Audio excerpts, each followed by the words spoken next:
来，我们今天继续来讲玩具背后的故事。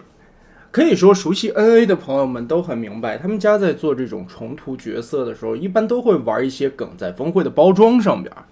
这一回子晴的这个外包装，看得出来也是非常的眼熟。很多的朋友们会怀疑，这个是不是当初 FC 时代风月魔传的一个峰会？其实并不是，它出自另外一款游戏，早年间在街机上边的原平讨魔传。其实这是两个游戏，而且是出自两个不同的公司。原平讨魔传是出自 Namco， 我们用中文翻译就是南梦宫和科乐美的两款不同的游戏。当然这个其中呢也有一些抄袭的嫌疑啊。当然在早年间80、90年代的时候，那个时候就在老说这个抄袭的问题，因为最早是南梦宫先出的原平讨魔传的街机版本。当时的街机版本相当于一个 ACT 动作过关类的游戏啊，但是当到了 FC 时代的风月魔传，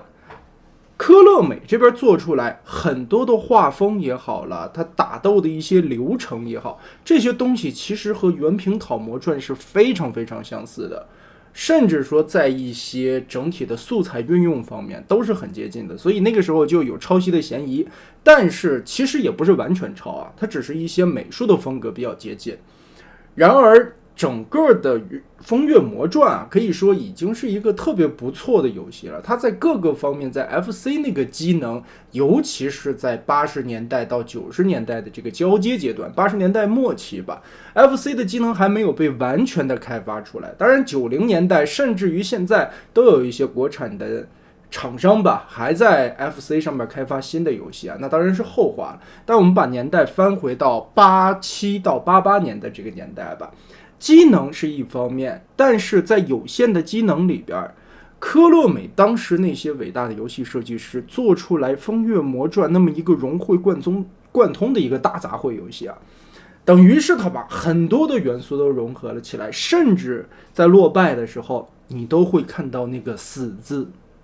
这个可能也是后来宫崎英高在做魂系列的，甚至说后续什么的一些灵感来源吧。因为确实《风月魔传》也是影响了一代游戏人的一款游戏。再翻回来说《原平讨魔传》这款游戏后来也到了 FC 时代， FC 当时毕竟火嘛，家用机里边的霸主，人人都有的那种，所以呢，南梦宫也不会放弃这么一个经典的 IP。然而到了 FC 时代的原平讨魔传，它其实只是一款纯日式 RPG 游戏。结果呢，到了后面，因为这个抄袭的问题啊，你咬我，我咬你的，到最后呢，风月魔传和原平讨魔传就一直没怎么出现后续的版本的游戏吧。不过据说现在科乐美又要重置一款风月魔传了，现在当然画面已经有很大的进步了。所以呢，我们把话题再聊回来，这盒玩具的峰会样式。有人说这个画面的比例拉得太长了，其实如果说对比原作的那个，它就是这种细长的感觉。所以说 NA 的这个峰会设计师啊，很懂，也是一个80后吧，应该也是影响了他很久的一款经典游戏了。所以呢，大概就是这个样子。然后是文字方面啊，原平讨魔传的5个字被改成了外道魔神传。外道呢，其实啥意思？我觉得这个应该是来自日语里的外道吧。其实在日语里边，外道和它对应的是内道。内道指的是什么？就是正统的佛法修为修行下这些名门正派吧，就相当于内道啊。而外道是什么呢？就是统称来说，简称来说啊，就是异教徒。所以呢，异教徒的这个元素又放在了子晴这个人物的题材上面，就很合适了。而且峰会里边是镜像的子晴青田柱，手里边捏着这个魏震天啊。其实在画面里边，游戏原本呢，这里是里边的魔王，而原平讨魔传的主角才是这个魏震天，所以也是比较有意思吧。玩具的配件这回还是挺多的。首先2对造型手，这个是 NA 的标配，大剑大枪原版的，而这回又有一个臂炮钩子，这钩子的造型也有点像电影里边的那个擎天柱用的钩子。能量斧飞行背包，哎，这个就有意思了。这玩意儿将来会不会在擎天柱的那个红蓝色的里边也会带这个呢？目前还未可知啊，因为红蓝色的目前还没出来。接着我们来看一下车型吧。车型其实和黑色的那一款基本上是一样的，在模具的改动方面也是一样的。然后在身上又有很多的战损划痕，包括这个破玻璃窗。就是在 BoardCon 的镜像世界漫画里边，这个紫晴本身身上应该是有很多的战损的，再加上这些文字的印刷，这里也有很细致的刻画，而且用了这个相当于什么油黄色的这个车窗吧。也确实应该比这个再黄一点就对了，当时被称之为黄油擎天柱。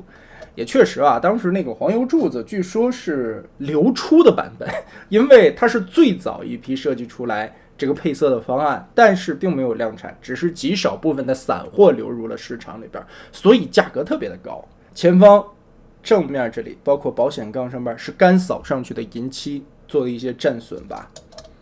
好，这一款嘛毕竟是老模具，所以我们就快速的来变形吧。好，变形完成，基本上就是这个样子了。我们现在先把双枪给它装上看看效果啊，而且呢把这个飞行背包扣上了。其实这个飞行背包扣起来还挺有意思，整个把它嵌上去以后，它每一个缝隙都和背后的这个地方非常的贴合，而贴上去以后反而把背包显得把那些夹层的地方容易暴露的地方完美的给你堵住了。这个背包贴上去以后还非常的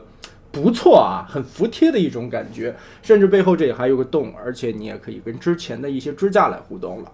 颜色的部分，这回的这个紫色其实挺有颗粒感的，应该是在融入了一些混料的时候吧，融入一些珠光颗粒的那种味道。口罩、烟囱、油箱这三个地方的配色应该是同一个色阶啊，但是比之前的黑色版本要更深一些，甚至有了一些枪铁色的味道。其实有没有感觉 NA 这回紫晴的这两个额外多带的武器有点像 毕老爷金币的那个钩子啦、臂炮的那种，当然毕老爷的那个是头炮啊，所以说那这样的感觉是不是就更像金币了呢？从飞船下边走过来啊，咔咔咔咔，然后面向擎天柱咣，不是面向威震天吧，咣开一炮。胸口打开后的能源宝这回涂的是一种荧光色吧，荧光绿色的这么一个感觉。总的来说吧 ，NA 这回的这一款紫晴呢，也算是把这一款擎天柱原作角色应该有的一些元素都给你涂了上去啊，这点做得很好，而且整体的一些做旧划痕效果，还有这些文字的印刷也是比较点睛的，把这些东西该有的地方都做了出来。但是有一个不好的地方，我觉得这一回紫晴版本身上的水口切割有点不是那么特别干净利索的，就是你在身上的一些细节上面很明显的这些水口就比之前的那些版本控制的不太好吧，尤其看侧后面这个方，还有脚后跟这里啊，这些水口没有之前的版本切割的好看了，这回处理的不是太干净吧。反正总的来说吧，喜欢镜像世界的玩家应该不在少数，而且这一回 NA 也是继续把这个镜像的角色给你重涂了出来，相信在之后还会有其他的角色继续添加到镜像世界里边来了吧，毕竟模具都开了，再重涂一份才能多赚一份钱嘛。依旧这个模具玩起来设计的很精彩，但是呢也有一些小的问题。那么这期就到这里吧，我们下期再见。